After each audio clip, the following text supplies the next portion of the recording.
Olá, alunos! Ao longo desta semana, vamos estudar outros fenômenos ditos relativísticos. Ao longo do curso, nós vamos falar de fenômenos que decorrem do primeiro postulado, como nesta semana, o postulado da constância da velocidade da luz. Já falamos sobre a dilatação do tempo, contração de Lorentz, transformações de Lorentz, e nessa aula vamos falar de outros fenômenos que se pode observar, fenômenos relativísticos. O que significa isso, né? São fenômenos quando a velocidade de um referencial em relação a outro é grande, próximo da velocidade da luz. Muito bem. Em primeiro lugar, vamos falar sobre luz como velocidade limite. Essa é uma consequência, sim, do primeiro postulado. E o efeito Cherenkov. Vamos falar de transformações de velocidade, citar rapidamente uma experiência pioneira de Fizeau, a questão da posição aparente de um objeto no céu, por exemplo, e efeitos luminosos, né, como o efeito headlight, né? E, finalmente, abordaram um pouco a questão da causalidade, né, e da simultaneidade de eventos, né? Muito bem. Começamos com a questão do limite não relativístico, né? Nos movimentos corriqueiros, né, nós estamos falando de objetos que se deslocam com a velocidade muito menor do que a velocidade da luz. Neste caso, os efeitos da teoria da relatividade são desprezíveis. Por isso, você não precisa se preocupar com o movimento dos projéteis, por exemplo, na superfície terrestre, né? De forma que, se V for muito menor do que C, este gama que está aqui, no limite em que V sobre C tende a zero, esse gama tende a 1, na realidade. É claro que mais meio de V2 sobre C2, mas se isso é pequeno, isso aqui é muito menor ainda. Consequentemente, se V sobre C for muito pequeno, a gente não precisa levar em conta efeitos da teoria da relatividade. Você não tem aí o que nós chamaríamos de fenômenos relativísticos, né? Porque simplesmente se aplicam as leis, por exemplo, de Newton no estudo do movimento, né? Então, essa é uma primeira observação, né? Agora, a teoria da relatividade traz uma coisa muito interessante. É uma consequência das transformações de Lorentz, é uma consequência das transformações de Lorentz, porque lá aparece nas transformações de Lorentz esse fator aqui, né, que nós chamamos de gama, né, que é igual a 1 sobre raiz quadrada de 1 menos V2 sobre C2. Mas olha só que coisa curiosa. Não faz sentido falar em V maior do que C. Não faz sentido, porque 1 sobre raiz quadrada de 1 menos V2 sobre C2, se isso acontecesse, né, gama seria imaginário puro, mas aí realmente a gente prefere dizer que isso não faz sentido. E, portanto, a teoria da relatividade estabelece que a luz é ou tem a velocidade limite. Ou seja, nada se move mais rápido do que os fótons no vácuo. Estou falando no vácuo, né? Porque a velocidade da luz é igual a C no vácuo, né? Então, V maior do que C é uma impossibilidade, né? Ou não, algumas teorias advogam esta possibilidade aqui, mas cada vez mais em desuso, né? As partículas que teriam V maior do que C são denominadas tachyons. Essas partículas, em princípio, se movimentariam com velocidade maior do que c. Mas não há nenhuma evidência para a existência de tais partículas, né? De vez em quando alguém divulga que encontraram uma velocidade maior do que a velocidade da luz, logo se percebe que cometeram um erro. A teoria da relatividade estabelece um limite, e essa é uma das consequências da teoria da relatividade. É um fenômeno relativístico agora. Nada pode se propagar mais rápido do que a luz no vácuo, né? Agora, temos uma outra possibilidade, e essa é curiosa. Seja um meio qualquer no qual a luz se propaga com velocidade v. Então, pode acontecer de um objeto se propagar no meio com uma velocidade maior do que a velocidade da luz naquele meio. A água, por exemplo, né? Esse é o famoso efeito Cherenkov, né? E existe aqui, na realidade, um fenômeno análogo a esse, né? É quando um objeto se propaga a uma velocidade maior do que a velocidade do som. Isto, né? É medida em Mach, né? Mach 1.2, né? 1.2 vezes a velocidade do som no ar, por exemplo, um avião, né? Quando um avião passa de Mach 1 para Mach 1 para Mach 1.2, ele, na verdade, está quebrando, ultrapassando a barreira do som. É isso que é o nome científico, né?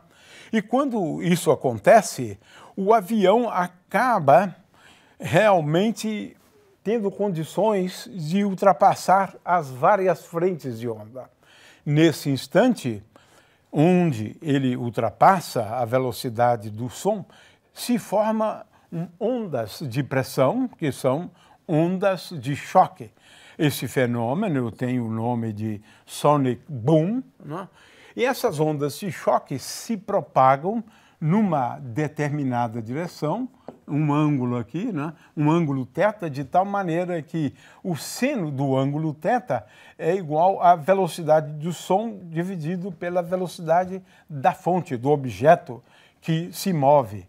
Portanto, essas ondas de som se propagam formando um determinado, ou ondas de choque, na verdade essas ondas, né? Aí são ondas de choque, ondas de pressão, né?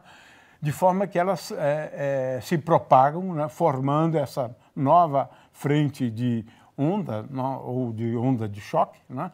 De tal maneira a formar um ângulo, né?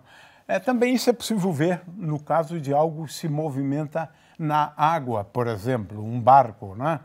O fato é que se a velocidade de um objeto, um elétron, por exemplo, né, for maior do que a velocidade da luz naquele meio, acontece a propagação de o que nós chamamos aqui de efeito Cherenkov. Agora, dá lugar à propagação de ondas, né? Ondas, de tal maneira que essa radiação, né? A radiação se propaga formando um ângulo θ, onde o cosseno do ângulo θ é igual a essa distância, dividido por essa distância, né? Aliás, essa distância dividido por essa distância é igual a V vezes T, e esta aqui é C sobre N vezes T. De forma que o cosseno do ângulo θ ele é igual a D sobre D', que é igual a 1 sobre N vezes beta. Beta é V sobre C. Então, ele depende fortemente da velocidade, né, da luz, né, naquele meio. O fato é que a gente observa essa radiação, conhecida como o efeito Cherenkov, como quando eu tenho um elétron, por exemplo, se movimentando numa piscina contendo água. Na verdade, estou falando aqui de um reator, né? Esse aqui é o núcleo do reator, e a gente vê essa radiação Cherenkov, que tem esse aspecto aqui azulado. Então, existem sim consequências, né? Se a velocidade de uma partícula, como um elétron, exceder a velocidade da luz naquele meio, né? Agora vamos a outra consequência da teoria da relatividade. É uma consequência que está associada, na verdade, às transformações de Lorentz, que é a transformação de velocidades. Se eu tenho um objeto que tem uma determinada velocidade num referencial, né, a questão que se coloca, né, é qual é a velocidade, né, qual é a velocidade desse objeto observado do ponto de vista desse referencial aqui. Essa é a questão a qual nós nos dedicamos agora, né? Ora, como é que a gente calcula essa velocidade? A velocidade era sempre definida como taxa de variação, né, instantânea das coordenadas. Eu estou falando aqui de coordenadas cartesianas, claro, né? Então, Vx é igual a dx dt, Vy é igual a dy dt. No entanto, naquele referencial, aqui, nesse referencial, a velocidade, vamos aqui denominá-la de linha, V'x é dx' dt', dy' dt' e dz' dt'. Então, eu tenho componentes das velocidades diferentes num referencial e no outro. Agora, como é que eu relaciono as velocidades? Lembrando que x, agora eu lembro as transformaçõ de Lorentz. É simples, ou tão simples quanto isso. T, y igual a y' e z igual a z'. Aqui tem um sinal de igual, z igual a z'. São as transformações de Lorentz. E agora, como é que eu faço? Eu poderia derivar, mas é mais fácil você calcular dx dt considerando, na verdade, diferenciais, dx e dy, e dividindo dx por dy. É muito mais fácil, dá o mesmo resultado se derivar.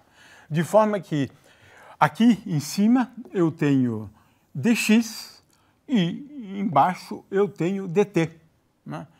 De forma que agora eu posso colocar em evidência dt', depois eu cancelo, na verdade, este dt' que está em cima e que está embaixo, eu coloco em evidência em cima e embaixo, e vejo que agora aqui aparece dx' dt mais v. 1 mais v sobre C2 dx' dt, né? Vy é a mesma coisa, é dy dt, mas dy é igual a dy', e dt é esse mesmo fator que tem aqui embaixo. Consequentemente, se eu colocar em evidência embaixo o dt', veja só, aqui aparece Vy'. E a mesma coisa com respeito a dz' dt' que aparece aqui. A conclusão, resumindo, é a seguinte: a componente x da velocidade, né? A componente x da velocidade, ela é dada por essa expressão aqui. Veja que aqui eu tenho a componente x' da velocidade, no outro referencial. V é a velocidade de deslocamento de um referencial em relação ao outro, né? De forma que, nesse caso, o referencial linha se desloca com velocidade v para a direita, né, no sentido de x positivo, essas expressões aqui. Vy', Vy é igual a Vy' vezes raiz quadrada de 1 menos V2 sobre C2, e aqui embaixo eu tenho esse fator, que é o mesmo que eu tenho aqui, né? Veja que ele depende de V'x, né? E Vz, né? Vz é igual a dz dt. E assim por diante. O fato é que agora eu sei como relacionar as velocidades num referencial e no outro, né?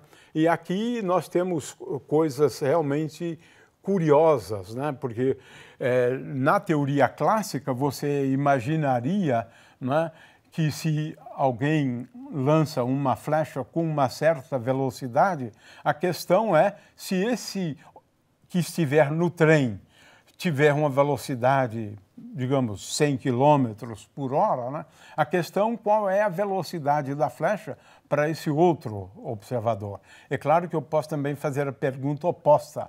Se esse aqui lança uma flecha a 200 km por hora, que é o caso aqui dessa figura, qual é a velocidade para o outro? Então, eu preciso resolver esse tipo de problema, né? Quer dizer, se esse lança com 200 km por hora uma flecha e o trem está a 100, qual é a velocidade para esse? Ou, se esse lança a 200, qual é a velocidade para o outro? Né? Então, são questões bem interessantes, porque na teoria da relatividade eu não somo apenas 300 km por hora, não é assim. Então, é preciso fazer algumas contas. Tem uma coisa também curiosa agora, né? Se esse trem estiver a uma velocidade, né? É claro que isso é uma impossibilidade, mas um referencial, né? Estiver a velocidade da luz e lançar um objeto à velocidade da luz, para este aqui, a velocidade vai ser igual a c. É só a gente fazer as continhas e nós vamos chegar a essa conclusão. Ou seja, a velocidade, quando eu lanço um objeto com velocidade igual a c para um referencial que se move com velocidade igual a c, então é uma questão de consistência, porque a teoria da relatividade é baseada nisso. A velocidade da luz, né, é a mesma em qualquer referencial. Então, aqui nem precisaria ser velocidade c. Poderia ser uma velocidade v qualquer, para qualquer velocidade v. A velocidade da luz é a mesma, num referencial e no outro, né? Então, mas é simplesmente uma questão de substituir naquelas fórmulas para a gente concluir isso, que V'x, né, é igual a c se Vx, né, for igual a c, né? Muito bem. Então, essas são algumas fórmulas, né? Agora a gente vai dar uma olhada numa animação. Então, vejamos o movimento de uma partícula analisada de um referencial. Aqui eu tenho à esquerda a trajetória e ali à direita a velocidade em cada ponto. Repetindo, aqui eu tenho a trajetória e em seguida nós analisamos a velocidade da partícula em cada ponto. Agora, a ideia é a gente analisar este mesmo movimento, mas visto de um outro referencial. Veja, no outro referencial eu tenho outra trajetória e as velocidades são diferentes em cada referencial. Veja que a trajetória é diferente e as velocidades são diferentes num referencial e no outro. Num é v' e no outro referencial é v. Então, a partir daquelas expressões, né, nós vamos depois propor uma série de exercícios, né, a respeito disso. É possível fazer a decomposição de velocidades num caso bastante geral, mas a gente vai acabar não cobrando isso, porque aí eu tenho uma parte transversal e uma parte longitudinal. A gente não vai realmente insistir nisso, né? São expressões bastante gerais, né? Einstein propôs, né, essas transformações de velocidade e ele logo em seguida citou uma experiência de Fizeau, que na verdade confirmaram pela primeira vez, né, a veracidade daquelas expressões, né? Fizeau ele se dedicou muito à questão da velocidade da luz, né? Como determinar a velocidade da luz. E aqui eu tenho uma experiência dele, né, de 1851, que visava medir a velocidade relativa da luz, né? O fato é que em alguns trechos, né, desse tipo de experimento, nós temos água que se movimenta numa direção e num determinado sentido, e água que se movimenta no sentido oposto. De forma que aqui eu tenho a questão da velocidade da luz observada de um meio, né, que se propaga, né? O fato é que, grosso modo, aqui eu tenho uma fonte, S', tenho um divisor de feixes, né? Agora tenho dois feixes, né, que passam por o primeiro por esse orifício, o segundo por esse orifício, e agora eu tenho água, a luz passa por esse meio, com uma água se movimentando neste sentido. Agora eu tenho aqui uma lente, aqui um espelho, de forma que agora esses dois raios, eles voltam nessas direções aqui, e agora a luz passa nesta parte contendo água em movimento, finalmente agora passo de novo por esse orifício até atingir um ponto no qual nós temos uma forma de ver o efeito, né? O efeito da superposição dos dois raios luminosos, né? Eles vão produzir aqui franjas de interferência por conta da diferença de caminhos ópticos, né? Essa é uma experiência muito interessante que pode ser também entendida assim, né? Eu tenho uma fonte de luz, né? Um separador de feixes, vem primeiro por aqui, depois por aqui, vai até o ponto, a região na qual nós vamos analisar o efeito da interferência, né? E é claro que nós temos também a possibilidade deste segundo, que vai agora no sentido oposto, né? E agora vamos analisar a interferência desses dois. O fato é que na teoria da relatividade, Einstein calculou, né, e verificou, né, que a velocidade que ele determinaria realmente depende, né, de passar numa direção ou na outra, e obteve, então, as expressões tais quais foram determinadas experimentalmente por Fizeau. Essa foi a primeira experiência no qual nós podemos comprovar, né, aquelas expressões para a composição de velocidades, né?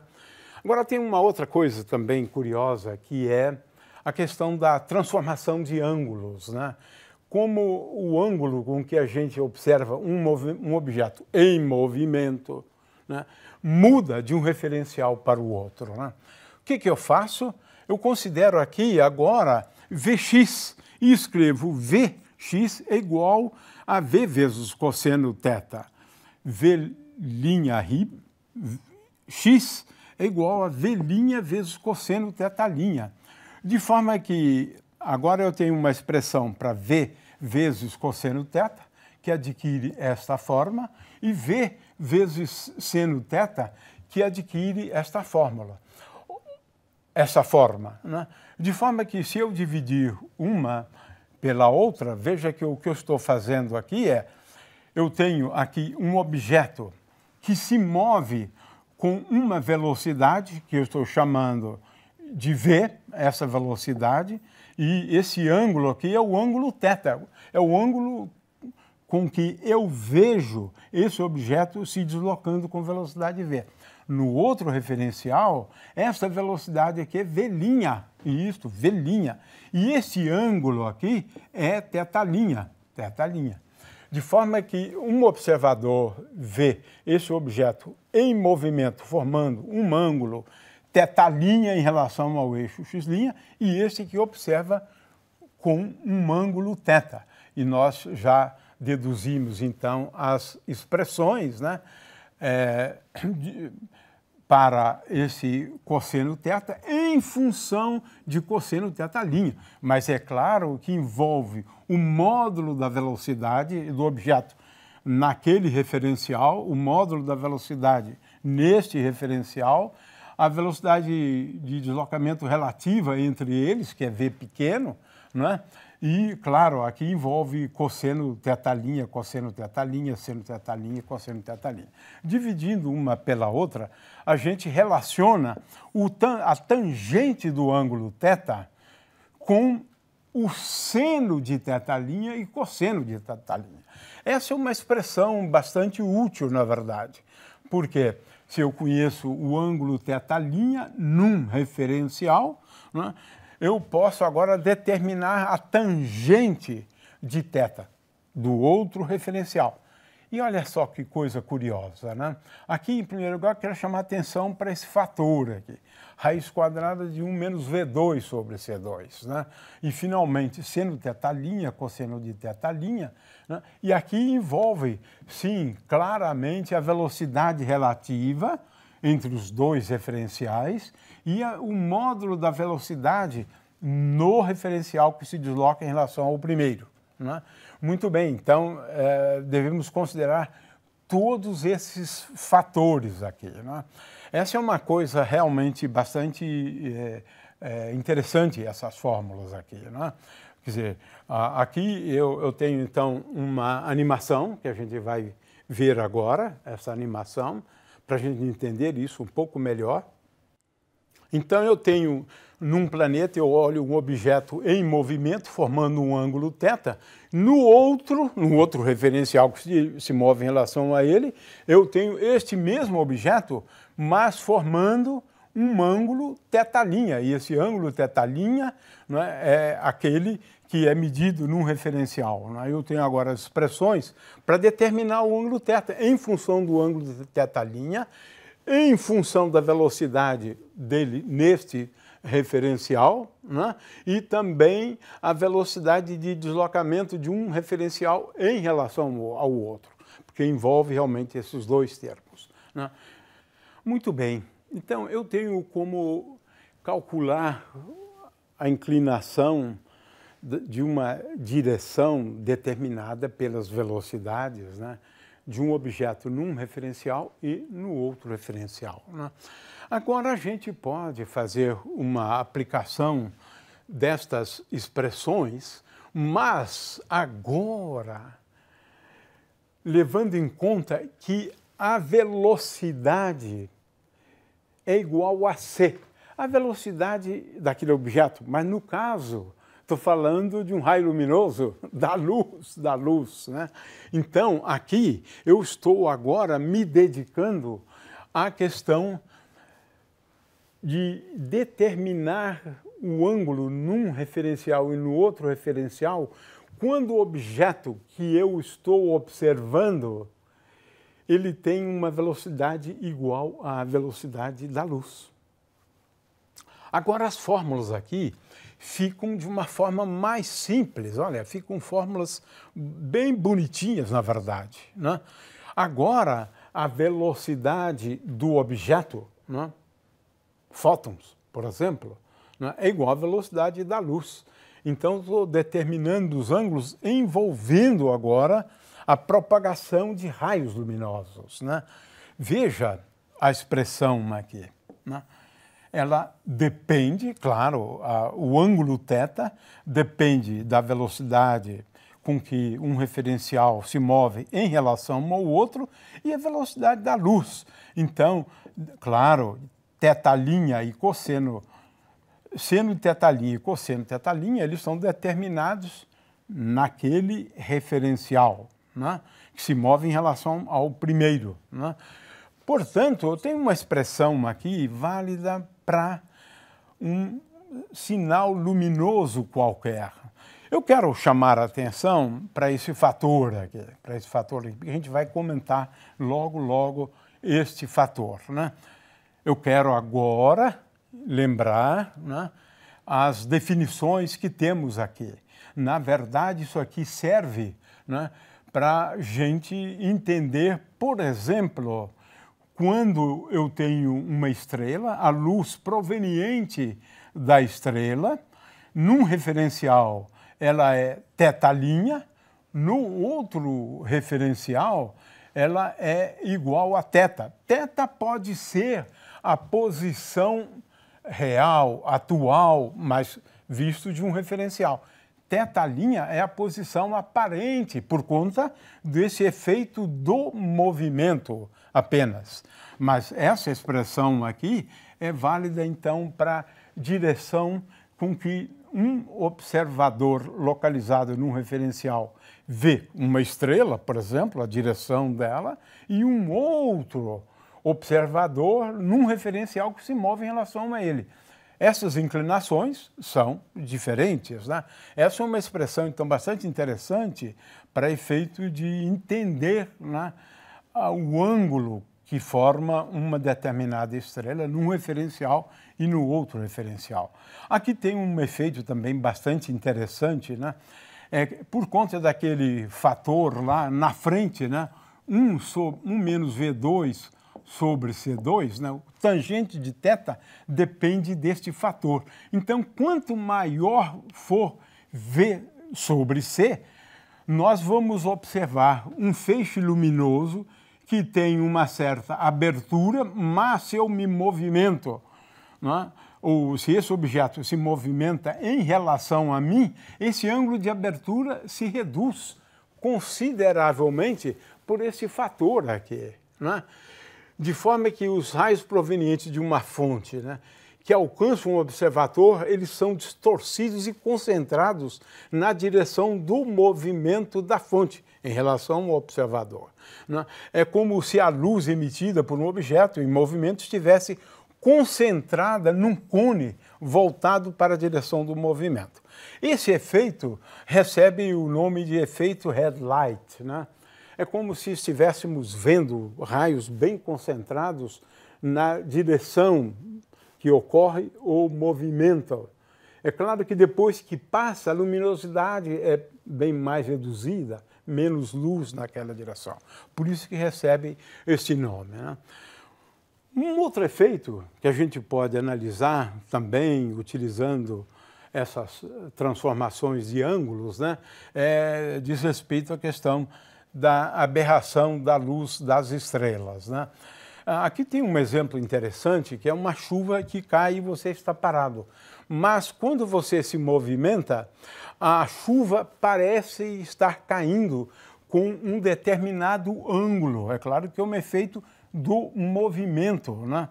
Ora, também aqui acontece um fenômeno semelhante por conta do movimento. Se a Terra estivesse parada, a luz viria de uma direção. No entanto, pelo fato de você estar em movimento, né, a estrela vai parecer alguns segundos de arco à frente da posição verdadeira, né? De forma que esse efeito é interessante, né? E temos aqui as expressões, na verdade, para essa aberração relativística, né? Eu uso aquelas mesmas expressões lá. Também isso afeta o que nós chamaríamos de aberração da luz das estrelas, mas agora eu estou considerando o caso em que eu observo uma estrela quando eu estou no mês de julho, né? Eu estou no mês de julho, e quando eu estou no mês de janeiro, 6 meses depois, né? Isso aqui é importante no caso das medidas de paralaxe, que é uma forma de você medir, né? De você medir a distância de estrelas. Mas essa diferença de ângulos aqui, não é? Ela é dada essencialmente por seno de θ', que é o ângulo que a gente vai ver depois do que se trata, vezes beta. Então você tem uma correção realmente relativística, né, para essa questão da determinação da paralaxe estelar. Vamos então ver essa animação para a gente entender isso. Então, nessa animação eu tenho o movimento da Terra, olho uma estrela, né? 6 meses depois, a outra estrela, e a gente vai medir, né, experimentalmente essa diferença de ângulos, que é o paralaxe, né? De forma que nós temos uma correção relativística para o fenômeno da paralaxe, né? E era isso que a gente está querendo chamar a atenção por meio dessa animação agora. Muito bem. Então, encerramos essa questão e vamos para a última parte da aula, onde a gente vai falar um pouco mais sobre a questão da causalidade e simultaneidade, né? Na física, esse princípio da causalidade ele é fundamental. A gente acredita, né, que os efeitos, né, da propagação da informação, elas são tais que elas afetam outros eventos, mas no futuro. Portanto, existe uma correlação entre a causa e o efeito, né? Muito bem. Vamos a uma primeira consideração sobre o retardo, né? O retardo. Ora, quando você determinar o campo elétrico ou o potencial, né, num determinado ponto do espaço, né, este campo elétrico ele é tal que ele não está ao longo desta direção aqui.